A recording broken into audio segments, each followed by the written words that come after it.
தோளு மேல வக்கர வச்சு சாமிய கட்டுன கோவிலில் என்ன சுமந்த அந்த சாமிதான்னு அப்போ எனக்கு தெரியல. எதிரிய போல நடி பாருங்க என் கூட வீட்டில் என்ன விட்டு கொடுக்காம பேசுவாரு பெருமையா வெளியில. கஷ்டப்பட்டதெல்லாம் அப்பா வெளிய சொல்லல. எங்க அப்பாக்காக இதுவரைக்கும் நான் எதுவுமே செய்யல. எனக்கு ஃபர்ஸ்ட் ஹீரோ என்னோட அப்பாதான்.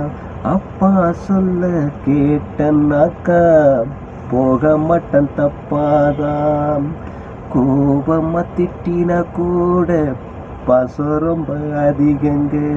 4 பேரும் மதிக்கும்படி கஷ்டத்தில வளர்த்தீங்க. எனக்கு ஃபர்ஸ்ட் ஹீரோ என்னோட அப்பாதான். அப்பா சொல்ல கேட்டனாக்கா போக மாட்டேன் தப்பாதான்.